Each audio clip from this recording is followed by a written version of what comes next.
Astaghfirullah. Bismillahirrahmanirrahim.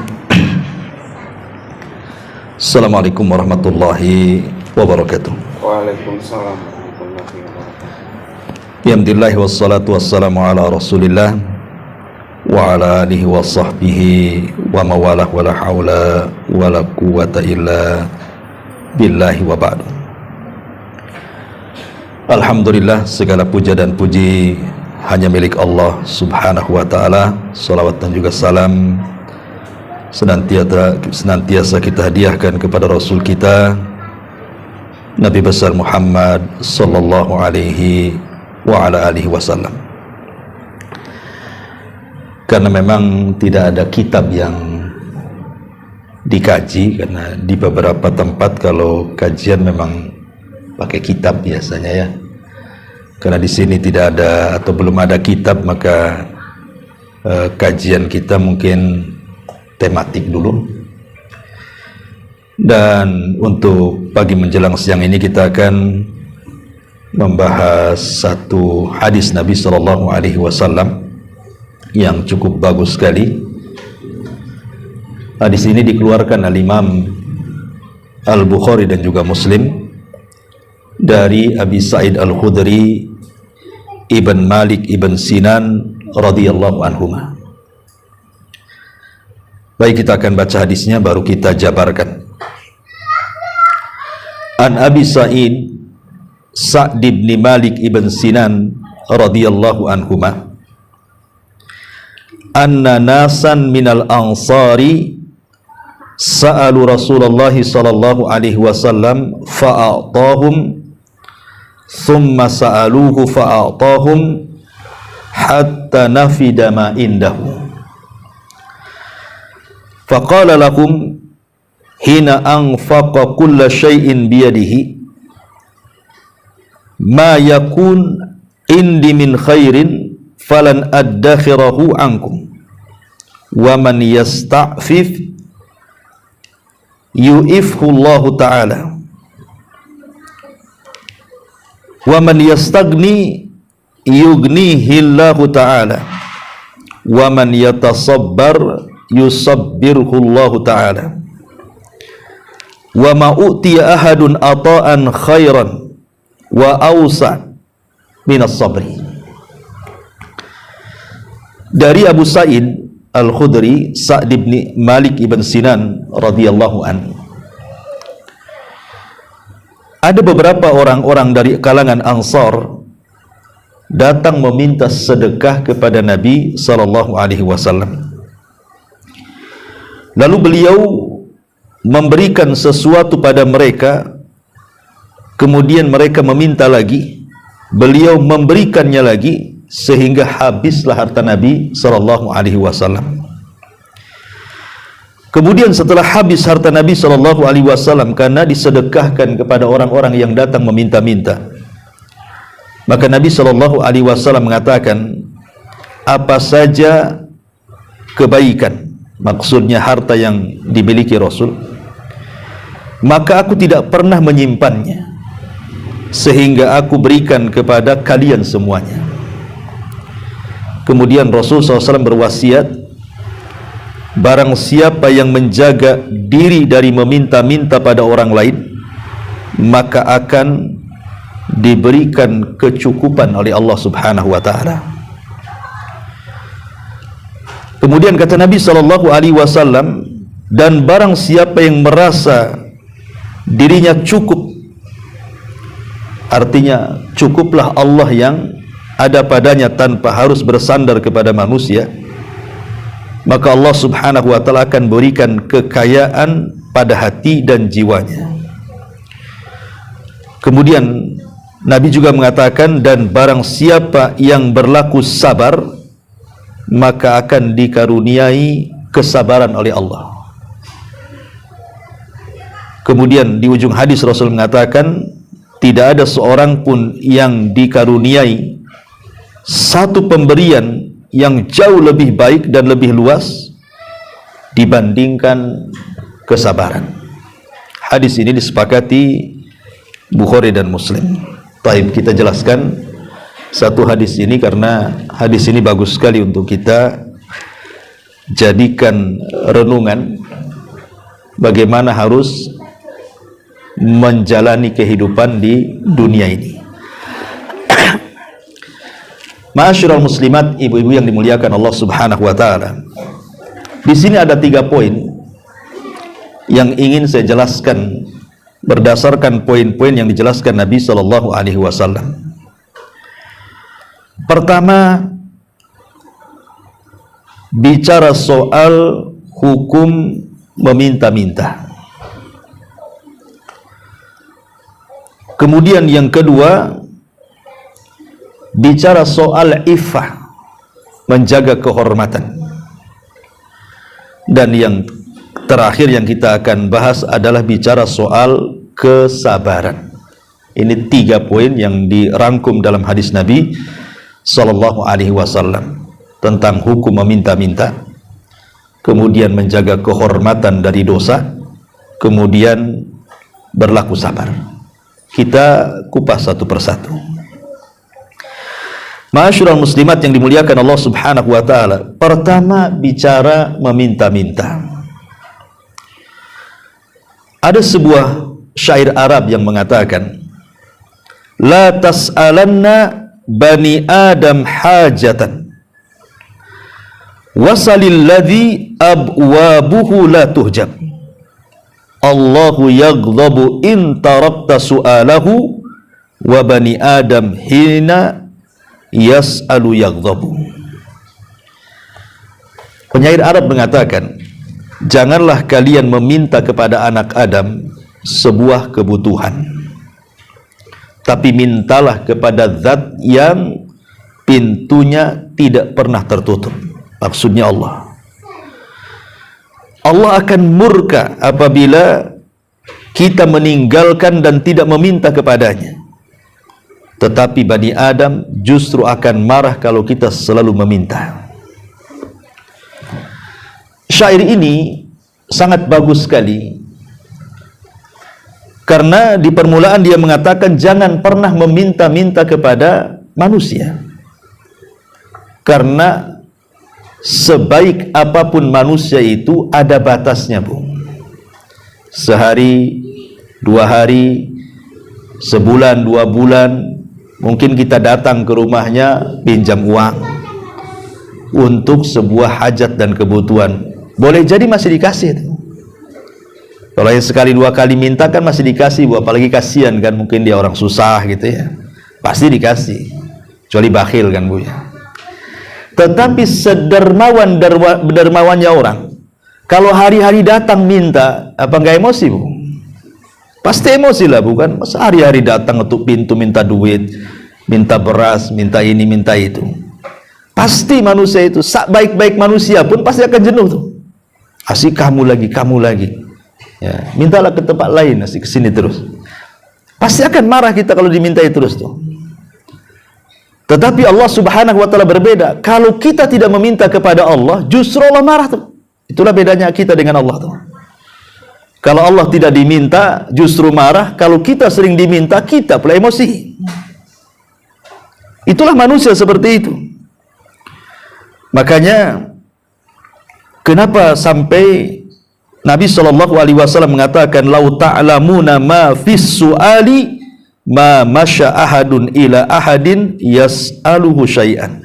Kalau orang itu tahu dosa di balik meminta-minta itu, pasti orang tidak mungkin meminta-minta. Kalau orang tahu dosanya, pasti orang nggak mungkin minta-minta. Tapi karena orang itu tidak tahu dosanya, seolah-olah minta-minta itu sudah jadi profesi dia, ya nyantai saja. Makanya sering saya nasihatkan, Bu, kalau di jalan-jalan di lampu merah tuh, Bu, ada orang yang meminta-minta, lihat orangnya. Kalau nampak orangnya sehat, tenaganya kuat, masih muda, jangan dikasih, Bu. Mungkin bahasa saya tuman itu orang kayak gitu tuh. Harusnya kan kerja. Apalagi di Batam, alhamdulillah kerja apa saja bisa kok. Makanya saya kadang-kadang, Ibu tahu waktu manusia silver tuh. Ada pula manusia silver di Batam. Itu kan masih muda-muda, Bu. Bahkan kalau saya lihat matanya merah itu kan, itu merah kenapa? Ya kita kan jadi bersuudon bukan berhusnudon ya kan? Karena kadang-kadang waktu zuhur pun mereka masih dandan seperti itu. Kapan sholatnya? Orang kayak gitu tuh, mata sampai merah-merah. Ya kita mungkin berjangan-jangan mabok, kita tidak tahu juga kan itu. Oke lah untuk kebutuhan. Apa dengan seperti itu? Meminta-minta. Kan ada pekerjaan yang lebih mulia bekerja, entah jadi tukang bangunan, entah jadi cuci piring di warung, entah jadi apa, banyak. Alhamdulillah di Batam ini lowongan pekerjaan saya kira tidak sulit. Hanya orang malas saja yang mencari kerja itu tidak mau kerja itu. Makanya kenapa Islam itu melarang tidak boleh meminta-minta. Islam itu hanya boleh atau membolehkan meminta-minta itu dalam 3 perkara saja. Selain 3 perkara tidak boleh. Dan itu dijelaskan dalam hadis Qabisah, ya, di mana Nabi SAW mengatakan, ya Qabisah, innal mas'alata tahillu la tahillu illa li ahadi thalathin. Wahai Qabisah, meminta-minta itu haram kecuali dalam 3 perkara saja. Kalau dalam 3 perkara boleh. Apa itu? Rajulun tahammala hamalatan fahallat lahul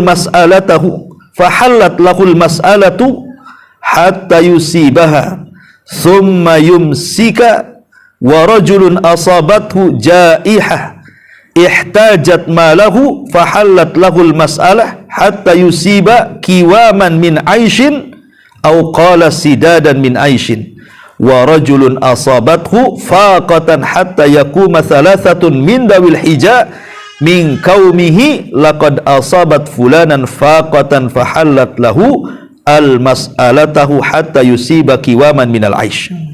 Apa kata Rasul? Wahai Qabisah, sesungguhnya meminta-minta itu haram, tak boleh, kecuali bagi salah satu dari 3 kelompok. Pertama, orang yang memikul beban tanggungan yang berat di luar kemampuannya, maka dia boleh meminta-minta sekedarnya saja. Lalu setelah dia cukup, dia berhenti. Yang kedua, orang yang tertimpa musibah yang menghabiskan seluruh hartanya, maka dia boleh meminta-minta sampai dia mendapatkan sekedar kebutuhan hidupnya. Dan yang ketiga, orang yang tertimpa kemiskinan sehingga tidak ada orang yang menolong dia. Ketika ada 3 orang yang menjadi saksi dia orang miskin, maka boleh dia meminta-minta sampai dia melepas kehidupan miskinnya. Jadi begini Bu, orang itu dilarang meminta-minta dalam Islam, karena bagaimanapun tangan di atas lebih baik daripada tangan di bawah. Begitu kaidahnya, ya.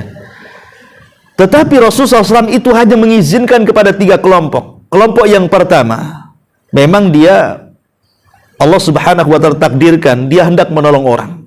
Mungkin ada saudaranya kelilit hutang, akhirnya dia habiskan kekayaannya hanya untuk membayar hutang saudaranya.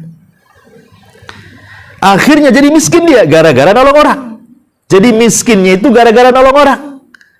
Nolong saudaranya, hutangnya banyak, akhirnya selaku saudara kita bantu sampai kita jual rumah, jual mobil, hanya ingin membantu saudaranya.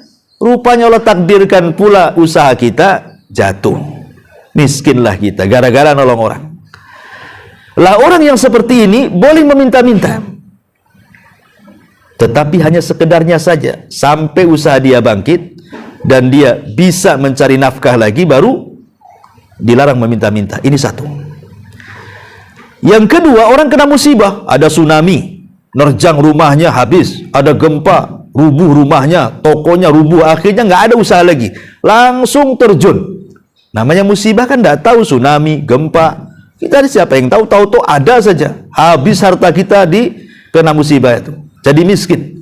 Itu boleh meminta-minta, tetapi hanya sekedarnya saja sampai dia bangkit, betul-betul bangkit, maka tidak boleh minta-minta. Atau yang terakhir, orang miskin, namanya janda usianya 70 tahun, sakit-sakitan, tidak ada yang nolong dia, maksudnya dari keluarganya, dia hidup sendiri. Kemudian orang-orang sini mengatakan memang dia orang miskin, kasihan, maka disuruh kerja pun tak mungkin, udah tua, sakit gitu ya, maka orang seperti ini boleh meminta-minta. Hanya 3 orang ini yang boleh minta-minta. Selain 3 orang ini tidak boleh.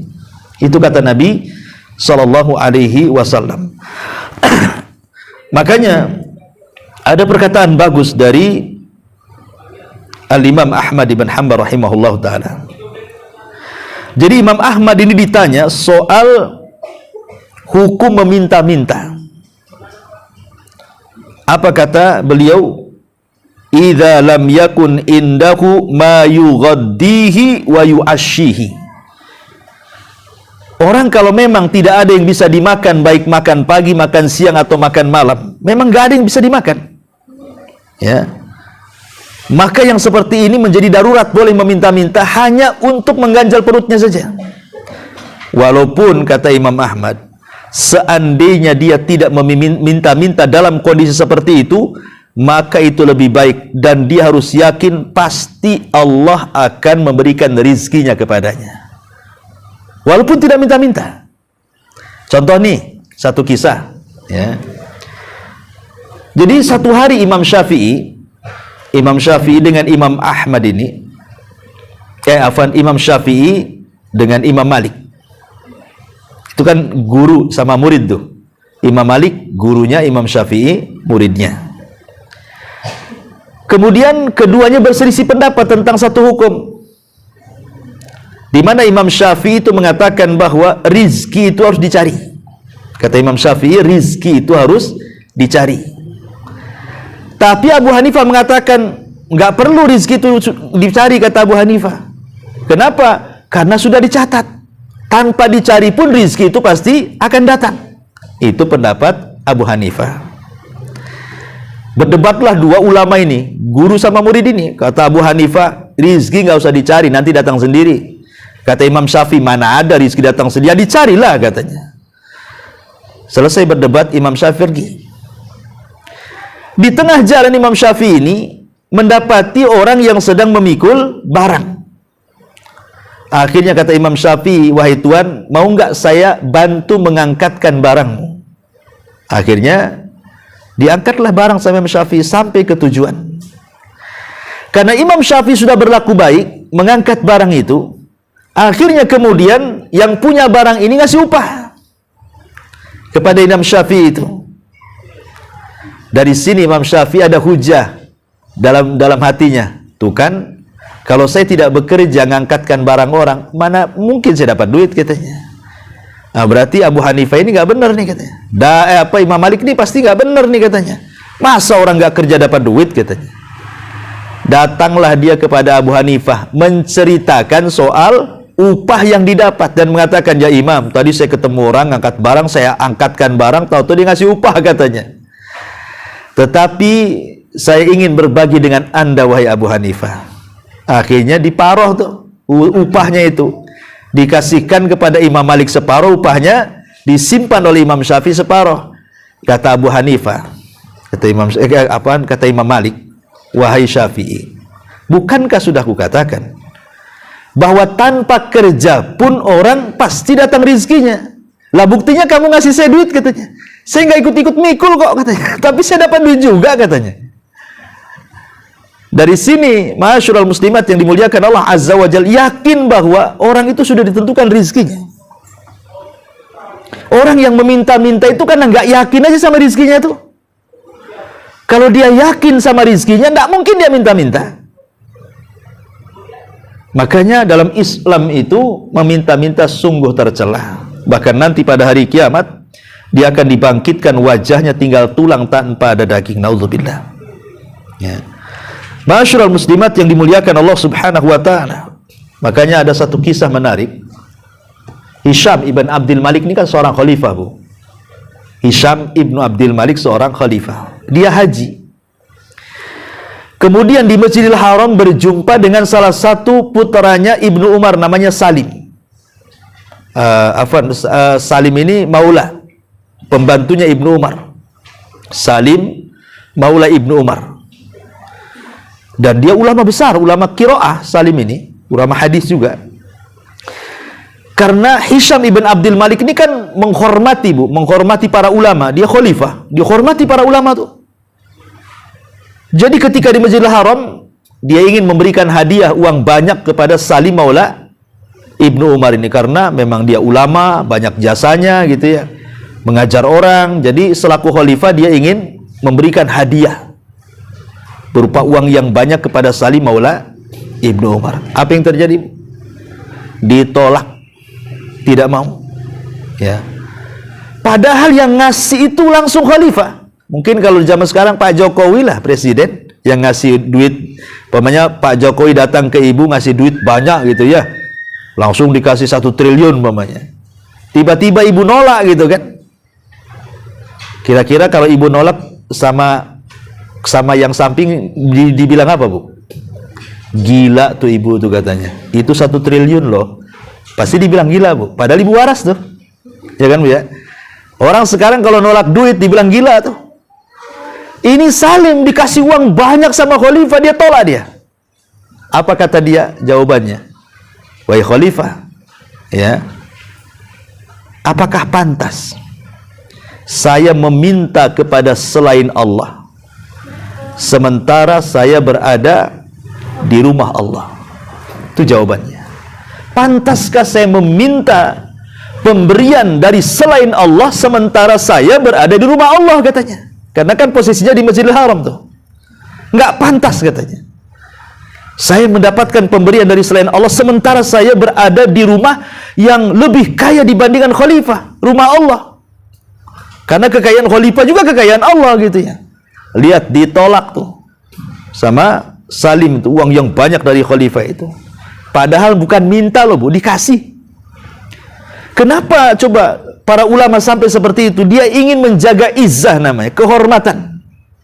Jangan sampai hatinya itu kemudian terkuasai dengan hawa nafsu, akhirnya mendekati penguasa, menjilat penguasa. Samalah dengan kasusnya seorang ulama salaf namanya Sufyan Ats-Tsauri rahimahullahu ta'ala. Sufyan Ats-Tsauri ini kan dikenal ulama zuhud, ulama yang paling zuhud ya. Tapi satu sisi dia kaya, sehingga orang-orang mengatakan, ya Sufyan, kau ini sedikit-sedikit menasihati kami supaya kami zuhud, katanya. Sementara kau kaya raya. Jadi yang bertanya kesannya kalau zuhud itu harus miskin gitu maksudnya. Kalau bisa orang zuhud itu ya pakaiannya compang-camping gitu ya, makannya nasi kerak kalau bisa itu. Tidak pernah nyentuh gulai, rawon atau yang semacamnya. Ya makannya pakai garam saja. Jadi pikiran orang-orang seolah zuhud itu harus seperti itu. Jadi Sufyan Ats-Tsauri ingin meluruskan makna zuhud. Bukan begitu zuhud itu. Orang miskin itu bukan berarti zuhud, kata dia. Orang kaya pun bisa zuhud. Kemudian Sufyan Ats-Tsauri mengatakan, zuhud itu meletakkan kekayaan di tangan dan tidak meletakkan kekayaan di hati. Adapun kenapa saya kaya, kata Sufyan Ats-Tsauri, likaila atamandalu alal muluk, supaya aku tidak menjilat pemerintah, katanya. Ya aku harus kaya lah, ulama harus kaya. Sebab kalau ulama tidak kaya, nanti dia mendekati penguasa, nanti dia menjilat-jilat, meminta-minta harta jabatan dan begitu di penguasa. Saya tidak mau, kata Sufyan Ats-Tsauri. Sebab kalau itu yang terjadi, aku tidak bisa mengatakan yang hak itu hak, yang batil itu batil. Makanya saya harus kaya supaya aku tidak menjilat penguasa, katanya. Itulah zuhud, katanya. Zuhud itu meletakkan kekayaan di tangan, bukan meletakkan kekayaan di hati. Jadi ini yang pertama, hendaklah seorang muslim itu harus menjaga kehormatan diri, tidak meminta-minta kecuali kepada Allah Subhanahu wa ta'ala. Berusaha, pasti Allah Subhanahu wa ta'ala kasih ya. Dan harus yakin dengan rizki Allah Subhanahu wa ta'ala. Dengan firman Allah Azza wa Jalla, wa ma min dabbatin fil ar illa 'alallah rizquha. Kata Nabi, kata Allah Subhanahu wa taala, tidak ada satupun binatang yang melata kecuali sudah ditulis rizkinya. Harus yakin dengan firman Allah Azza wa Jalla dan harus melihat pelajaran dari makhluk lain selain manusia. Sering saya contohkan, Bu. Di rumah kita saja kan hari-hari sebenarnya ada pelajaran. Ya kan? Tengoklah cicak-cicak di dinding itu, Bu. Ya, yang diam-diam merayap tuh kan. Hap-hap itu kan gitu, Bu ya, lagunya tuh. Lah, cicak itu, Bu, dia makanannya cuma satu, Bu. Dia tidak suka urap, dia juga tidak suka rawon, tidak suka rujak, tidak. Apalagi es dogar, mana mau ya? Cicak itu cuma satu makanannya. Apa Bu? Nyamuk. Kecoa kegedean, nggak mau. Nyamuk dia. Ya. Dan kita tahu bahwa nyamuk hari ini hampir langka Bu. Kalau zaman dulu yalah nyamuk banyak karena depan rumah parit. Kadang nggak ditutup, sampah di mana-mana kan itu ya. Nyamuk itu kalau zaman dulu banyak Bu nyamuk tuh. Tapi alhamdulillah sekarang ini perumahan-perumahan bersih. Ya, saya aja di Jabal Uhud Bu, hampir nggak ada nyamuk tuh. Kalau ada nyamuk ada yang gede, nyamuk kebun tapi kan. Kalau di kota kan kecil, nyamuk kota. Ya. Dan nyamuk itu hampir tidak ada. Ada tapi sudah punah. Kenapa punah Bu? Ya karena tadi sarang-sarang nyamuk itu sudah dimatikan sama orang. Ya, datang semprotan, datang obat, kan? Orang sudah disadarkan sekarang ini kebersihan, makanya sarang-sarang nyamuk itu sudah berkurang. Belum lagi pembunuh-pembunuh nyamuk itu berserakan Bu, mulai dari baygon, bat nyamuk, raket nyamuk. Oh, sekarang ada raket lagi bukan? Artinya bahwa rizki nyamuk ini kan makin kesini makin seret kan Bu ya. Mungkin sudah krisis moneter itu nyamuk tuh. Cecak itu sudah susah kalau menurut kita ini, bagaimana dia bisa bertahan hidup tuh. Tapi buktinya ya banyak saja cecak itu. Siapa yang ngasih makan cecak tuh Bu? Yang ngasih makan cicak itu ya Allah, bukan kita yang masih ngasih makan cicak kan itu. Yang lebih hebat dibandingkan itu Bu, bukan hanya cicak bisa makan dengan kondisi nyamuk sudah disemprot baygon, bat nyamuk sudah nggak laku lah sekarang kan. Kena raket, kena, bahkan sekarang ada satu semprot. Kalau baygon kan masih harus nyemprot banyak Bu, ada obat tuh satu semprot aja satu ruangan tuh mati semua tuh ya. Tetapi kok cecak bisa hidup? Siapa yang ngasih hidup? Allah. Dan yang lebih menakjubkan lagi bukan di situ Bu. Menurut penelitian ahli cicak ya, saya bukan ahli cicak tapi adalah ahlinya, saya terbaca di Google itu. Cicak ini Bu, bisa dicek nanti ya di Google ya, www.cicak, ini keluar tuh nanti. Jadi cicak itu paling sedikit Bu kalau bertelur itu 8 butir. Ibu perhatikanlah cicak tuh, itu paling sedikit telurnya 8 butir. Nggak ada cicak itu kalau bertelur di bawah 8 butir itu. Itu paling sedikit 8 butir ke atas. Ya bisa 10. Ya, pokoknya paling sedikit 8 butir telurnya itu. Padahal kalau secara logika makanan cicak itu kan sudah kurang tuh. Sementara dia harus punya anak 8 tuh. Kalau seandainya 8 butir itu netas semua, berarti kan satu cicak itu punya anak 8. Dengan kondisi ekonomi seret. Coba bayangkan. Susah ada cari nyamuk tuh. Tapi bisa dia ngasih makan 8 anaknya tuh. Siapa yang ngasih makan? Allah. Ini kan hebatnya cicak tuh. Masa kita kalah tawakalnya dengan cicak? Sehingga kita takut anaknya banyak-banyak, akhirnya cukup 2 saja katanya kan. 2 ini Bu masalah, kalau sempat mati 1, tinggal 1. Sempat mati 2-duanya habis anaknya. Jadi kalau manusia kemudian berpikir takut tidak ngasih makan anak-anaknya, berarti keimanan kita kalah dengan keimanan cicak tuh. Makanya Nabi SAW kalau bicara soal tawakal selalu mencontohkan dengan binatang. Apa kata Nabi SAW? Lau antum tatawakkaluna 'ala Allah haqqa tawakkuli laruziktum kama yurzaqut thair. Kalau kalian betul-betul tawakal kepada Allah Azza wa Jal, kalian pasti akan diberikan rizki seperti Allah kasih rizki burung. Burung ini nggak sekolah, tapi dia kalau keluar dari sangkarnya meninggalkan anaknya pagi hari, sore dah pulang bawa makanan tuh Bu. Pertanyaannya, kemana ngarahnya burung tuh? Kalau kita kan jelas Bu, ngarahnya ke kantor, ke pasar, ke tempat kerja, jelas tuh ngarahnya. Burung ini nggak jelas ngarahnya, mutar-mutar aja dia. Insting dia saja, pokoknya ngendus di sana makan baru ke sana, ngendus di sini ada makan ke sini. Dia ikut insting saja tuh. Tapi kok bisa dia pulang bawa makanan dan bisa ngasih makan anak-anaknya dan bisa membesarkan lagi anak-anaknya? Kalau sekarang ini manusia itulah diberikan akal oleh Allah luar biasa. Burung nggak ada akal, manusia ada akal. Burung nggak bisa ngakal-ngakali kita, Bu. Kalau kita bisa ngakal-ngakali burung. Tapi kita loh, manusia berakal, kok akalnya itu kok masih kalah dengan insting burung, itu maksudnya. Sehingga akhirnya tidak terpikir untuk bekerja, terpikir untuk banting tulang, malah minta-minta pula. Alasannya apa? Aduh, daripada, kan kaedahnya di masyarakat kan, daripada maling, Ustadz. Ya, daripada maling, daripada nyopet, bagus saya minta-minta. Dia tidak paham minta-minta juga dosa tuh sebenarnya. Dia kira minta-minta itu tak dosa. Jadi dia kiasnya daripada maling, bagus saya minta-minta. Padahal minta-minta itu berdosa. Kecuali kepada 3 orang yang saya sebutkan tadi. Kalau yang 3 orang ini memang dibolehkan dalam kondisi darurat kan, saya sudah sebutkan. Tapi selain dari 3 orang ini, maka meminta-minta itu berdosa dan merendahkan harkat martabat manusia, dan terkadang juga menyinggung orang, Bu.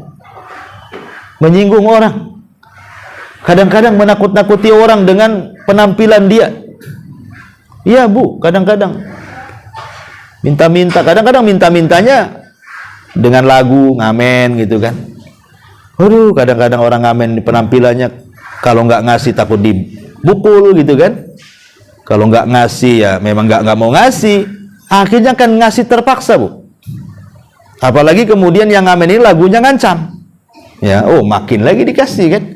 Nah, ini kan repot kalau kayak gini, Bu. Jadi intinya yang pertama, kata Nabi SAW di sini, jangan suka meminta-minta. Barang siapa yang menjaga diri untuk tidak meminta-minta, maka pasti Allah akan berikan kekayaan kepadanya. Pasti itu. Dan itu sudah banyak di masyarakat gitu yang seperti itu. Jadi orang yang minta-minta itu selamanya dia tidak akan kaya.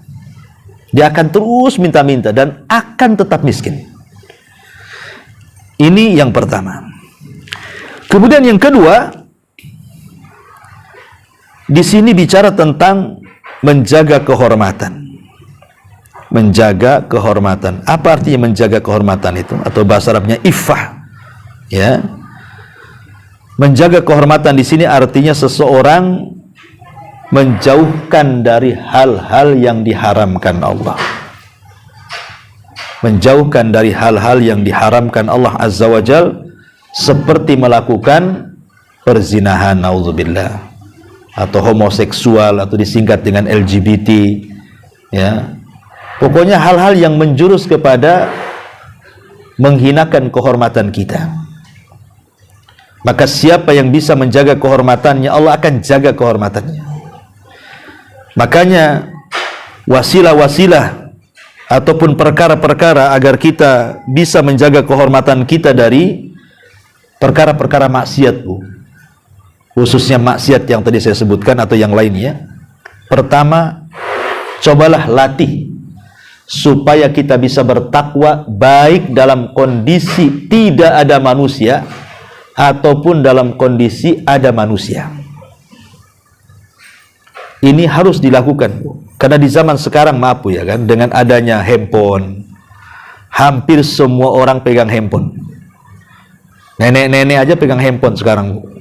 Pakai iPad lagi, ya. Pengemis di jalan saja bawa handphone sekarang, Bu. Ya, mungkin kedepannya mungkin kalau ngemis tuh nggak minta lagi, Bu. Paling ngasih rekening tuh. Itu mungkin ya kan, makin maju kan itu. Sekarang sudah ada SMS bankingnya semua, apalagi yang susah. Jadi dengan adanya handphone ini, apa yang dikhawatirkan Rasul 14 abad yang silam? Apa kata Rasul?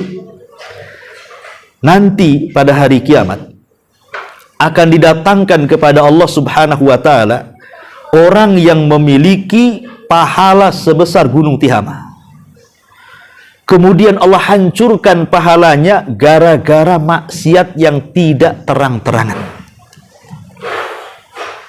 Sekarang maksiat, kalau dulu mau maksiat tidak terang-terangan tuh bukan sulit, Bu. Kalau dulu mau maksiat tidak terang-terangan tuh sulit. Kalau sekarang tidak sulit karena sudah ada handphone. Ibu sendirian di dalam kamar pegang handphone, entah apa yang ditengok di situ. Entah sinetron, entah film, entah berita, entah berita-berita hoax nggak jelas, apalagi tahun politik ini kan. Kita bisa bermaksiat, belum lagi melihat gambar-gambar aurat, film-film yang tidak senonoh ditonton dan begitu seterusnya. Bahkan sekarang ini kalau kita berkumpul di trotoar nih, Bu, umpamanya ibu berlima tuh, masing-masing punya handphone, duduknya berjejer. Dari yang satu, yang kedua, yang ketiga, sampai yang kelima itu masing-masing punya handphone, Bu. Kok bisa? Dulu mungkin kalau ada orang tertawa sendiri dianggap gila kan, Bu? Sekarang loh, banyak orang yang tertawa sendiri di depan handphone, tak ada orang bilang gila. Nggak ada kan ibu mamanya nengok apa gitu, TikTok atau apa tuh, tahu-tahu tertawa di pinggir jalan. Ada orang bilang gila, Bu? Nggak ada. Kalau dulu ya, ini ibu ini kalau dulu dibilang ada geje, ya, kok tertawa sendirian. Kalau sekarang enggak. Sekarang ini hilang urat malunya, Bu. Perempuan-perempuan tuh hilang urat malunya. Kenapa?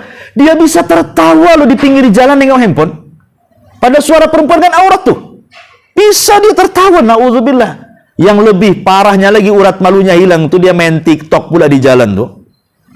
Main Instagram, tolong dipegangi, entah orang nggak kenal, kemudian dia berfase, selfie macam-macam, na'udzubillah, coba kan.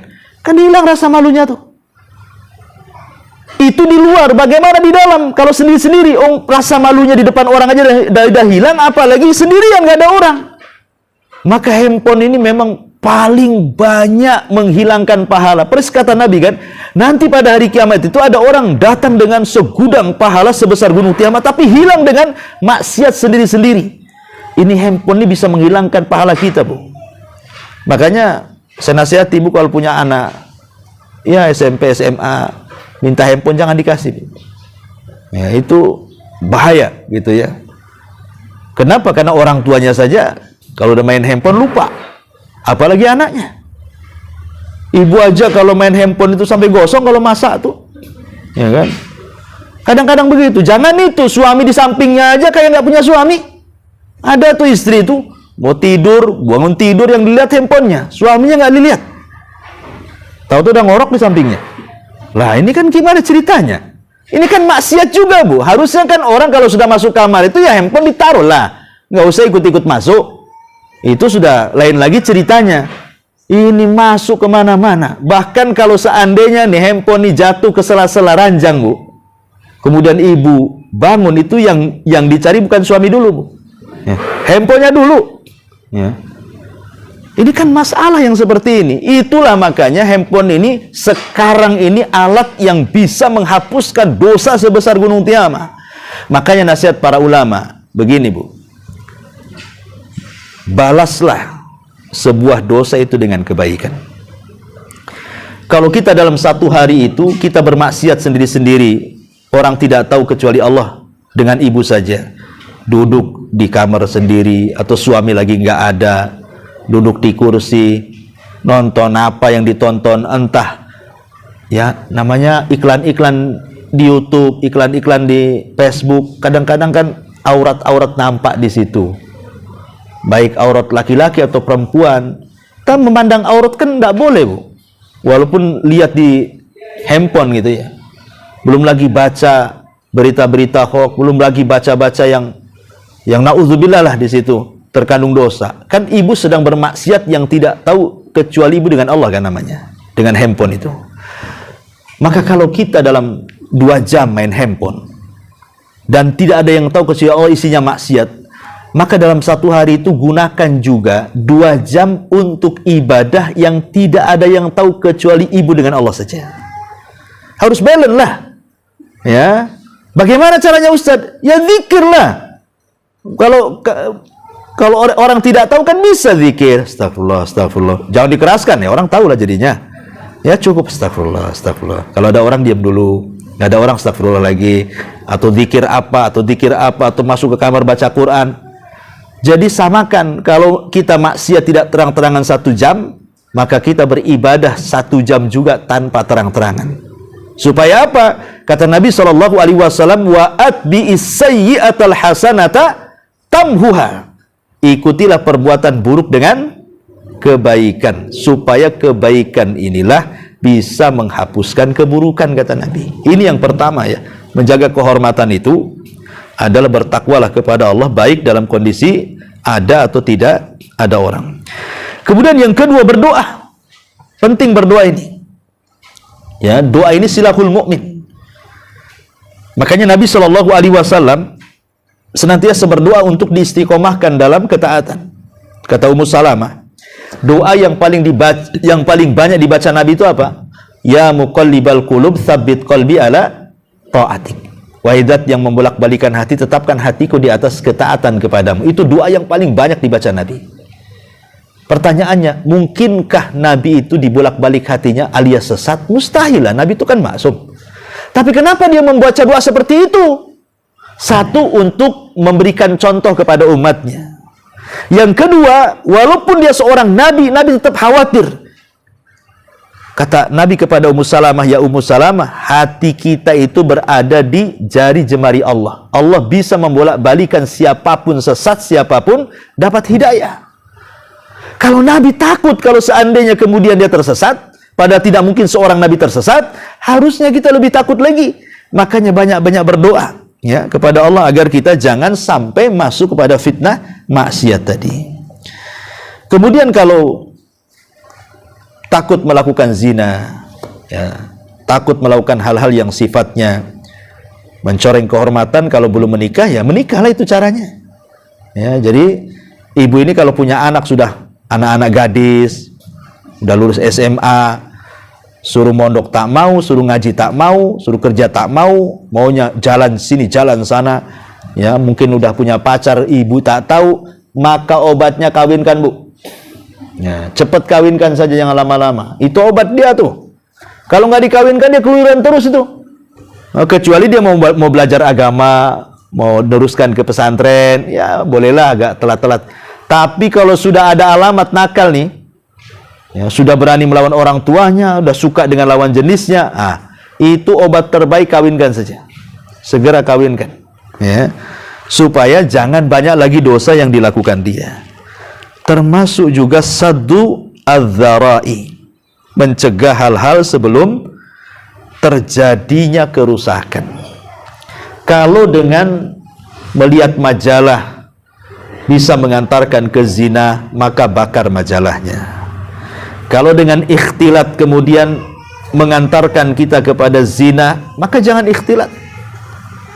Kalau memandang lawan jenis kemudian tertarik, tundukkan pandangan. Nah, begitu. Kalau umpamanya nafsunya kuat, puasa. Ya, jadi berusaha hal-hal yang bisa menjerumuskan kepada merobek kehormatan diri sendiri, wasilah-wasilah itu harus dijaga. Kira-kira apa penyakitnya? Suka mandang orang, tundukkan. Syahwatnya tinggi, puasa. Dan itu ya, nggak tahan kecuali ingin melakukan hubungan, nikahkan. Ya, supaya tidak berzina dan begitu seterusnya. Itulah pentingnya menjaga kehormatan. Dan menjaga kehormatan ini banyak faedahnya. Yang pertama, masuk pada 7 orang yang akan mendapatkan naungan di hari yang tidak ada naungan kecuali naungan Allah. Salah satunya apa? Seorang laki-laki yang diundang oleh seorang wanita cantik, kemudian laki-laki ini mengatakan, saya takut kepada Allah. Yang kedua, Allah Subhanahu wa ta'ala akan memberikan jalan keluar pada setiap kesulitan yang ia hadapi. Karena ingat, Bu, kisah orang yang masuk ke dalam gua dan tidak bisa keluar. Ada 3 orang di zaman Bani Israel masuk ke dalam gua, tidak bisa keluar. Karena pintu guanya, batunya itu roboh. Dan di zaman itu belum ada bulldozer, belum ada belko, belum ada apa, belum ada alat berat, Bu. Jadi dorong-dorong pakai tangan percuma lah. Akhirnya salah seorang di antara mereka, wah, ini kalau kita tidak bertawasul kepada Allah dengan amal soleh kita, boleh jadi kita akan mati di gua ini. Lah, salah satu yang bertawasul dari 3 orang itu adalah bertawasul dengan kehormatan. Dulu dia naksir seorang wanita, Tapi wanita itu tak mau sama dia, namanya bertepuk sebelah mata tuh. Sebelah tangan. Kok mata pula ya. Jadi akhirnya kemudian pas ada waktu ini, wanita ini datang sendiri sama dia. Kebetulan orang tuanya terlilit hutang. Banyak lagi. Akhirnya wanita ini meminjam uang untuk melunasi hutangnya. Ini kesempatan. Karena dia suka dari dulu, dia mengatakan, saya siap membantu hutang orang tuamu, tapi berzinahlah satu kali denganku, katanya. Karena dari dulu suka masalahnya. Akhirnya deal-dealan, deal or no deal, deal. Akhirnya ketika uang sudah disiapin, keduanya sudah siap melakukan perzinahan, sudah membuka aurat keduanya, tiba-tiba wanita ini mengatakan, bertakwalah wahai fulan kepada Allah. Langsung terkejut anak muda ini dan mengatakan, ittaqillah, katanya. Aku bertakwa kepada Allah. Langsung dia tidak mau berzina, dikasihkan percuma uangnya dan mengatakan, pergi kau dariku. Anak muda ini mengatakan, ya Allah, ketika dalam gua, kalau menjaga kehormatanku dengan wanita itu bagian daripada ibadah dan berpahala, tolong pintu gua itu dibuka. Akhirnya terbuka pintu gua itu. Jadi menjaga kehormatan itu bisa menghilangkan kesulitan di dunia, bahkan juga sebab keselamatan di akhirat. Sudah jelas ini ya. Ini yang kedua. Kemudian yang terakhir, ini yang juga tak kalah penting, kata Nabi SAW, barang siapa yang melatih sabar, maka Allah akan buat dia sabar. Ya, man tasabbara, barang siapa yang melatih kesabaran, maka dia akan diberikan kesabaran. Dari sini kita tahu bahwa sabar itu harus dilatih. Kalau tidak dilatih, tidak bisa. Sabar itu ada latihannya, Bu. Dan itu tentu dengan banyaknya musibah, dengan banyaknya ujian, dengan banyaknya masalah. Karena sudah terbiasa menghadapi masalah, lama-lama jadi sabar, Bu. Ya, makanya dibiasakan sabar. Sabar. Nanti lama-lama juga bisa sabar. Dan yang lebih hebat dari sabar ini, Bu, ujung daripada hadis Nabi SAW tadi, di mana Nabi SAW sampai mengatakan di ujung hadis tentang masalah sabar ini, barang siapa, kata Nabi SAW, barang siapa yang dia bersabar, maka Allah Subhanahu wa Ta'ala akan berikan kepadanya kebaikan yang sangat-sangat luas sekali. Bahkan melebihi musibah yang menimpanya. Apa kata Nabi? Wa ma u'tiya ahadun ata'an khairan wa awsa minas sabri. Apa kata Rasul? Tidaklah seorang yang dikaruniai sebuah pemberian yang lebih baik serta lebih luas kegunaannya dibandingkan karunia sabar. Maksudnya gini, Bu. Kalau ibu ini terkena musibah, kemudian ibu bisa sabar, maka sabar itu lebih baik dibandingkan musibahnya. Ibu terkena ujian, diuji oleh Allah Subhanahu wa Ta'ala. Diuji dengan suaminya, diuji dengan anaknya, diuji dengan tetangganya, diuji dengan kesehatannya. Kemudian ibu terus melatih sabar, akhirnya ibu bisa sabar, maka sabar itu lebih baik dibandingkan ujian yang ibu hadapi. Ibu kekurangan ekonomi, ya, susah, suami seret, mau kena PHK. Akhirnya yang biasa makan 4 kali sehari jadi 2 kali sehari. Itu pun nasi jagung, ya, pakai ikan asin sama teri. Kemudian ibu sabar dengan kondisi seperti itu. Sabarnya itu lebih baik dibandingkan musibahnya tuh. Makanya sabar ini pintu luas sekali gitu ya. Kalau orang bisa bersabar, maka sabarnya lebih baik dibandingkan semua yang ia hadapi. Kenapa? Karena kalau dia bisa bersabar, musibah sebesar apapun tidak ada masalah bagi dia. Dia sudah sabar, apa pula kan itu. Biasanya orang yang tidak sabar itulah yang mulai putus asa. Nah, dari sini kata para ulama, lihat bagaimana indahnya sebuah kesabaran. Dan sabar itu kata ulama terbagi menjadi 3. Sabar saat menjalankan ketaatan, sabar saat menjauhkan diri dari kemaksiatan, dan sabar saat menghadapi qada dan qadar Allah Subhanahu wa taala. Ma'asyiral muslimat yang dimuliakan Allah Azza wa Jalla. Tapi saya ingin memberikan beberapa pelajaran dari sabar ini.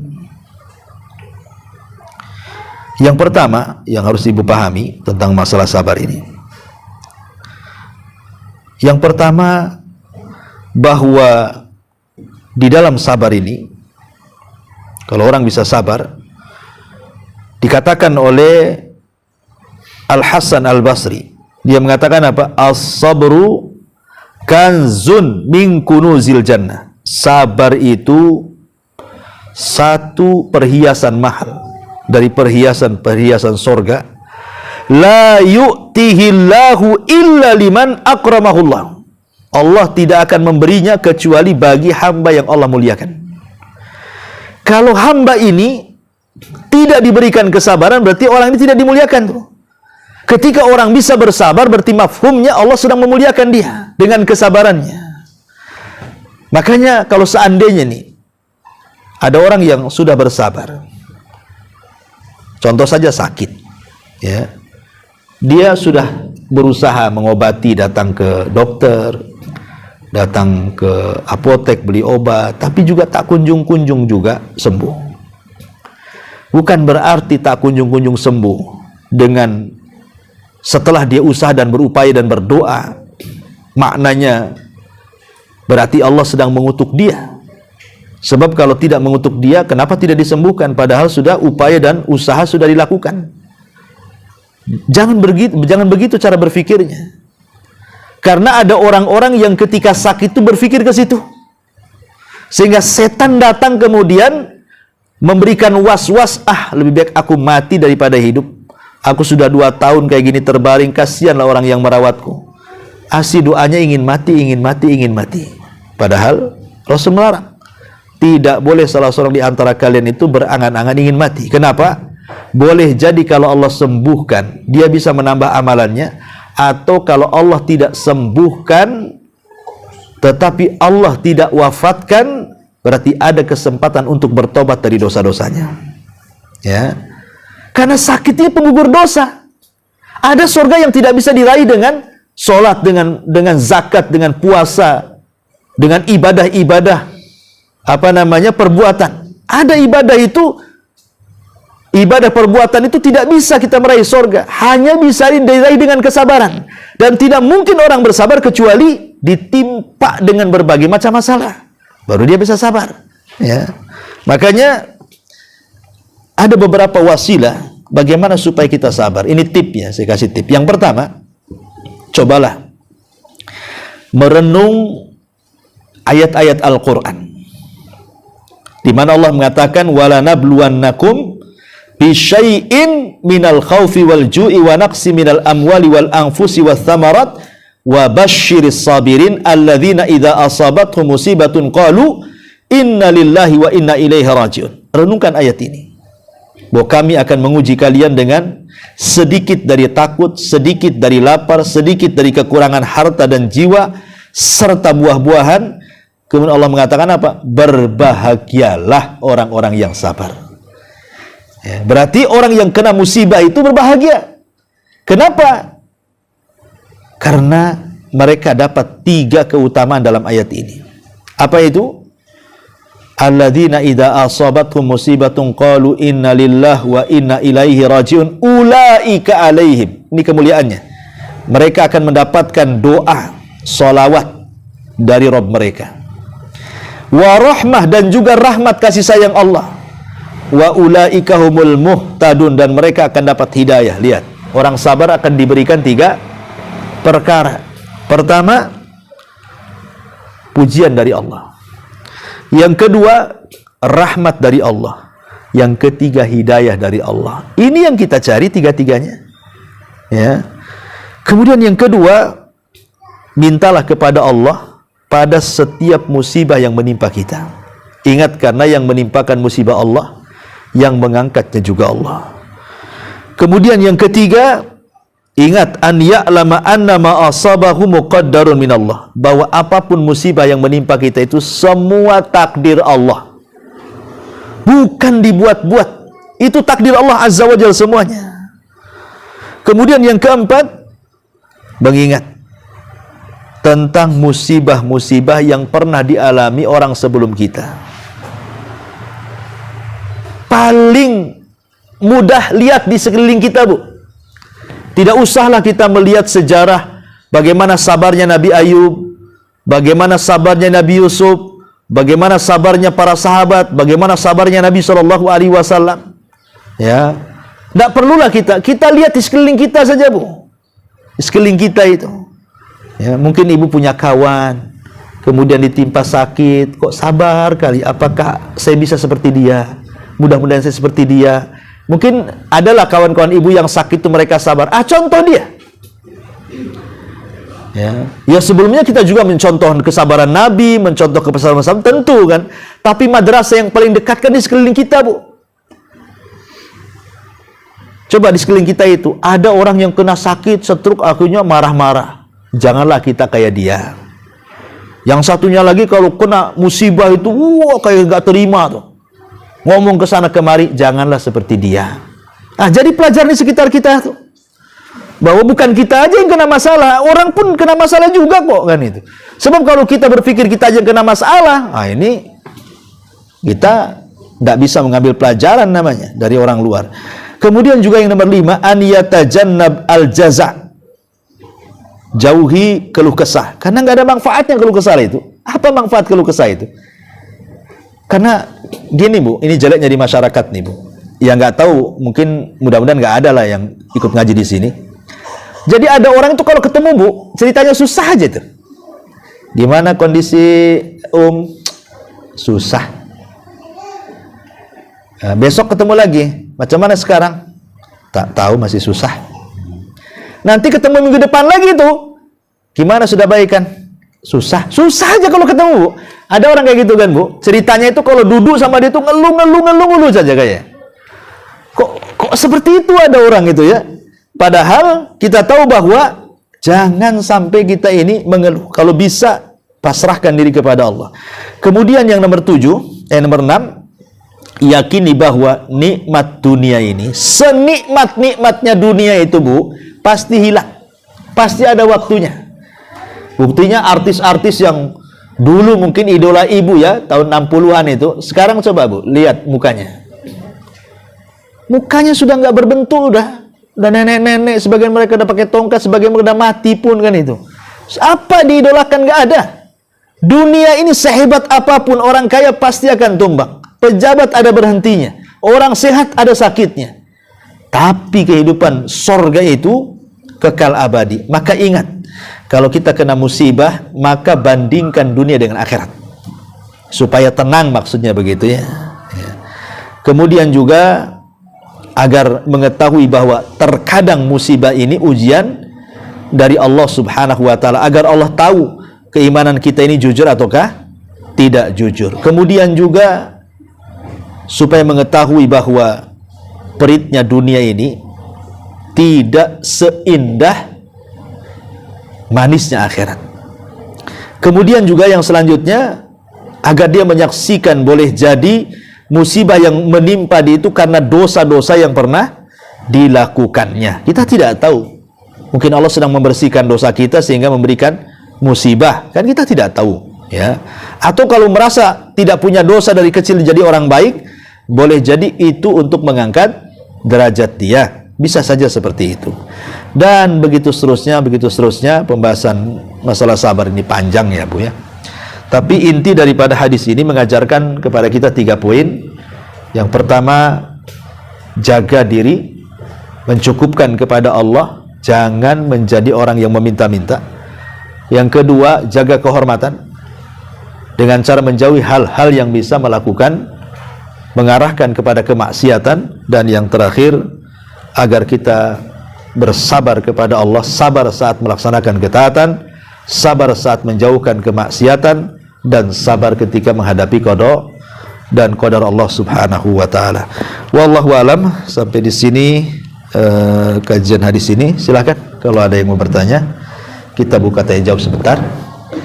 Ya, tafadhali, silakan.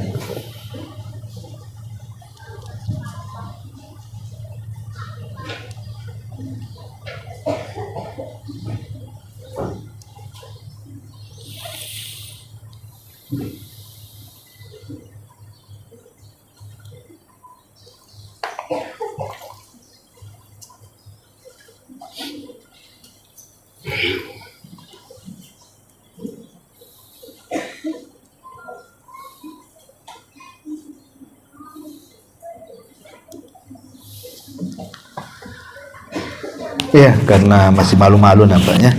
Karena baru perdana kajiannya ya, orangnya nggak perdana. Ya. Ini dulu dan ada manfaatnya kita tutup dengan doa. Kafaratul majelis subhanallah yang tiga. Syukur la ilaha illa anta astaghfiruka wa atubu ilaik. Wallahu ta'ala.